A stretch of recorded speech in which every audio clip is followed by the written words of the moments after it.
The chill of a cold winter's night had me within its grasp.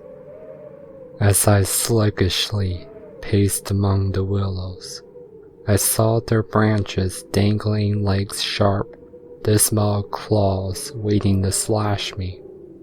Yet, as I pushed through the forest, they never once touched me. Instead, those limbs remained above my head, swaying to the hollow wind. As the snow covered the earth, some of it lingered in the air. Illuminated by Luna's full moon, the snowfall tinted my surroundings with a shade of blue. The vegetation lay dead upon the beaten trail, withering away with each brown leaf drifting to the ground. Besides the whistling wind and my hooves pressing upon the rocks, snow, and leaves, not another sound was heard. No birds chirped, and no critter spoke, making the landscape seem utterly lifeless. I sighed, dragging myself along the muddy road and over the fallen trees. In the distance, I gazed upon a black iron gate. On each side, a burned-out lantern stood on its own stone pillar, both holding the gate hinges. Vines, thorns, and sprigs with great flowers possessed the entrance, claiming it within its natural right. The words Amino Cemetery were inscribed on a rustic iron arch above the gate's doors. Pushing them aside, causing some of the vegetation to crumble and fall to the ground, I made my way into the graveyard. I don't exactly know what struck me first. Was it the rows of stones rising above the layers of mist and snow, or how dark and bleak the sight was? Was it always like this? I could think of a time when this place was lively, full of color from the roses, pines, and bushes surrounding the site in nature's own tight, warm hug. I remember on any given day, you could, ironically enough, take a relaxing stroll through this place, see the graves, and honor those who have passed. Now, any ounce of joy or happiness seemed to be shriveled up and gone. What now remains are the memories of those chiseled on their own stones. I slowly gazed around, trying to find any resemblance from what I had remembered. However, nothing seemed to appear as the way they were before. The tombstones were stained, corroding from the downfall of snow. The once white gravel paths were now merely visible, covered with mud, dead ferns, and branches. Even the old vault, once a proud freestanding structure, was now showing its age. From where I stood, I could see cracks within its stone. I lowered and shook my head in dismay. This place was completely abandoned, something I never wished would happen here. Yet, as I trudged through the yard, passing by what's left of those rows of tombstones, my heart sank as my mind came to terms with reality. Nothing seemed to be left here, except gravestones and emptiness. Is this how we remember things once important to us? Is this how we treat places of remembrance? Like they're worth nothing to us? I thought for the longest time, a cemetery wasn't some place you ever left alone. It's always a place you can come to and feel the company of whoever laid there and rest. It's the place to feel joy and happiness, a sort of celebration of living life and remembering the times they spent alive. But I guess the idea doesn't really matter here anymore. All the love, cheer, and glee escaped through those gates. In return, the creepy, cold darkness of despair seeped its way in and filled the gap left by happiness. It turned a once thriving place into a grave in of its own self. I laid down with a thud, the freezing air brushing over me in defeat. As a single tear escaped my eyes, I heard something in the wind. Looking up and around, I managed to spot a raven perched on a mausoleum. It stared directly at me, cawing before brushing a wing. What does it want? Why is it speaking to me? Is it trying to draw my attention? Doesn't it know I have already given up? I sighed. I didn't know, but I felt like this bird called at me for a reason I've yet to care about. After all, it wants my attention, so what's stopping me from giving it? I stood up, brushing some of the snow off my back, making sure the bird remained within my sight. It flew off. Great. Alone once more, I decided to walk among the gravestones as I searched for the raven. To my luck, I found the bird. However, it was perched on a grave I've never quite seen before. Could this be the one I came for? It was carved from marble, standing no taller than a few meters, an angel wearing a thin headband and a silk, sleeveless robe. While the sight of a heavenly being would appear cheerful to ponies, this didn't seem to be suffering anything. In fact, it was doing the mere opposite.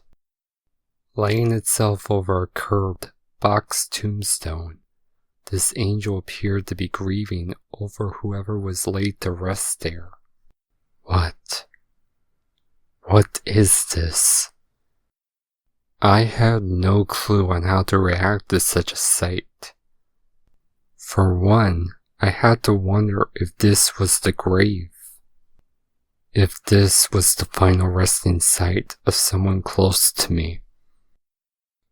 If, after all these years of exploring cemeteries throughout Equestria, my efforts have finally paid off. Is it the final resting place of my wife? With a burst of desperation, I leaned up against the tomb and brushed away the snow, trying to uncover any sort of inscription to whom the grave belonged to. At long last, after clearing out any natural obstructions, I could see some sort of name engraved in stone. While the first part of it was scratched up, I could make out the last name to be Grief. Grief. It's what I felt after I found it. It's what I felt after my hopes grew, only to be trampled and stomped into the ground. Grief wasn't her last name, nor her first, but now I guess it's something I'd label her as. She's done this to me, to cause such grief over her death. I drew my head down and covered it with my hooves. How could I have been so naive? How could I have let this happen in the first place? I was her husband, for crying out loud. Why did I leave her behind before she died? It wasn't my fault, yet I felt like it was. It's my fault she died. It must be right. I could have said no. I could have tried to dissuade her from leaving me behind at home, but I let her go. I let her go, And now she's lost because of me. At this point, I believe I'll never be able to find her ever again. I then heard tapping. I pulled my head up and saw the raven once more, pecking at an olive branch. Lying on the petal of the angel's grave, it too was carved from the same stone as the divine being. It rested below the left hand of the angel, appearing as if she purposely dropped it, while the other cushioned her head. She laid over the gravestone. The raven tapped at the branch once more, and it started to annoy me. In fact, it seemed irritating to hear the raven pecking at a branch which wasn't real to begin with. I came here to find answers and think to myself, how could I think with this bird tapping its beak on marble? I stared at the bird, irked by my peace of mind being broken by the tapping. How stupid is this thing? Why is it pecking at a fake branch? Doesn't it know it's not real? With rage filling my limbs, I knew I had enough of this bird's foolishness. I reared up, hoping to scare off the raven by stomping on the ground it stood. However, as my front legs came down, the bird flew away and my hooves crushed the branch underneath. Breaking apart with a few snaps, it crumbled beneath my hooves. The defined olives, stems, and leaves were now smashed to dust by my hateful force. Meanwhile, I could only look down upon my destruction in terrified awe. As my hooves ached in pain, my mind simply raced with questions. What did I just do? Did I just destroy a piece of Samponi's grave? Did I just vandalize Samponi's final resting spot? Did I just destroy something not worth tampering with? As I lifted my forehooves off the ground, I laid down in the snow and held them close to me. They throbbed from the force it took to break apart the marble branch, making me whimper in agony. Was it necessary for me to act out in such a manner? The bird did annoy me, but I didn't have to rear up and strike the branch.